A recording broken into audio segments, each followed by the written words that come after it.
एखादा ब्र शब्द तरी स्वर्गीय महादेव मुंडे यांच्या न्यायासाठी निघणं अपेक्षित होतं।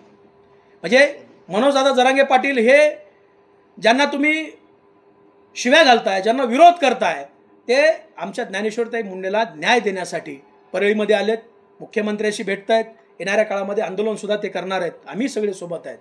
परंतु आता आम्ही सर्व हे वंजारी समाजातली जेवढी लोक आहेत, ही वाल्मिक कराड आणि धनंजय मुंडे यांच्या अन्यायाने ग्रस्त असलेली लोक, आम्ही सुद्धा आता समाजाच्या न्यायालयामध्ये जाणार आहे। येणाऱ्या काळामध्ये ज्यावेळेला आम्ही मुंबईवरून परत येऊ त्यावेळेला आम्ही सर्वजण भगवानगडावर जाऊन न्यायाचार्य नामदेव शास्त्री महाराज यांच्याकडे जाणार आहेत आणि त्यांना सुद्धा आम्ही या अन्यायाच्या विरोधामध्ये आम्हाला अन्यायाच्या विरोधात न्याय द्या, आमचा न्याय करा अशी आम्ही मागणी त्यांच्याकडे सुद्धा करणार आहोत। की शेवटी ते धर्मपीठ आहे आणि बहुतांश समाज हा त्या धर्मपीठाला मानतो। नामदेव शास्त्री महाराजांना आम्ही सुद्धा फार मानतो।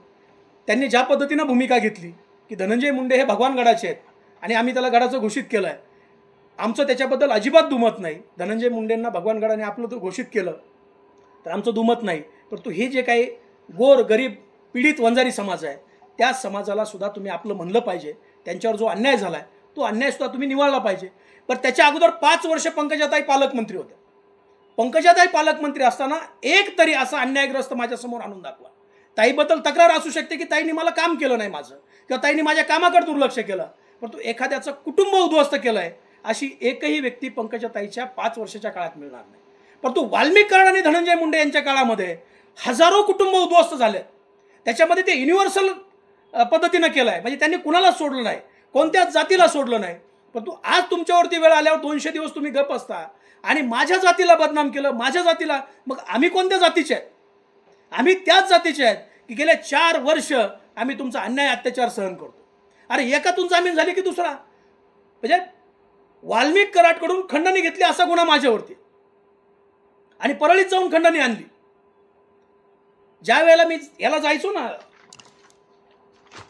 हजेरीला जाताना मी रोज पोलीस स्टेशनला एक पत्र देऊन जायचो।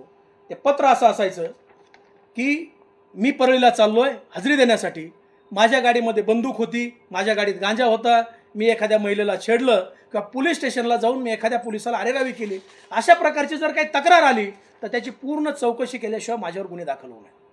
हा जो भास्कर केंद्रे नावाचा जो व्यक्ती आहे त्या भास्कर केंद्रेंनी मला 2 वेळेला त्या पोलीस स्टेशनमध्ये आई बहिणीवर शिवीगाळ केली। फक्त अपेक्षित होतं की यांनी मला एक शिवी द्यावी आणि मी याच्यावरती 353 दाखल करावं।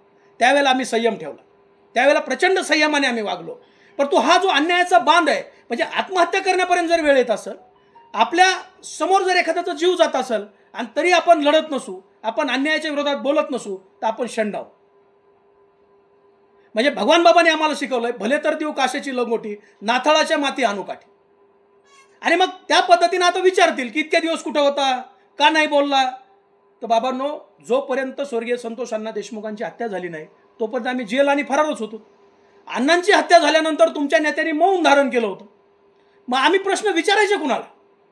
काल धनंजय मुंडे साहेब अगदी घडा बोलले, त्यांना स्वास्थ्य मिळालं, त्यांची तब्येत बरी झाली, त्याबद्दलही मी त्यांना शुभेच्छा देईन। आणि मग आता ह्या प्रश्नाची उत्तर तुम्ही दिली पाहिजे। ही जी समाजातली फार मोठी यादी आहे, ही मी फक्त नावं जी घेतलेत ना, ही फक्त बोटावर मोजण्याची नावं आहेत।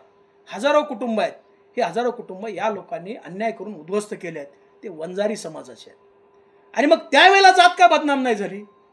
22 महिन्यापासून बापू आंधळ्यांच्या खुनाचे मारेकरी सापडत नाहीत, महादेव मुंडेंच्या, त्यावेळेला जात बदनाम होत नाही? तुमच्या घरापासून 400 मीटरवरती महादेव मुंडेंचं घर आहे, तुम्ही भेटायला जात नाही? बापू आंधळेचा खून होतो, बापू आंधळेच्या कुटुंबाचं साधं साक्ष सुद्धा त्या प्रकरणात नाही। गोट्या गीतेसारख्या दारुड्या सोट्या माणसाच्या फिर्यादीवरती तुम्ही बबन भाऊ गीतेंना आरोपी करता आणि बाळा बांगर सारखा 24 तास त्याच्या गाडीमध्ये असणारा माणूस ज्या वेळेला सांगतोय की हा खून वाल्मिक कराड आणि त्यांच्या मुलाने केलाय आणि पोलीस म्हणतात की आम्हाला सत्यता तपासावी लागेल, आमच्यावरती गुन्हे करताना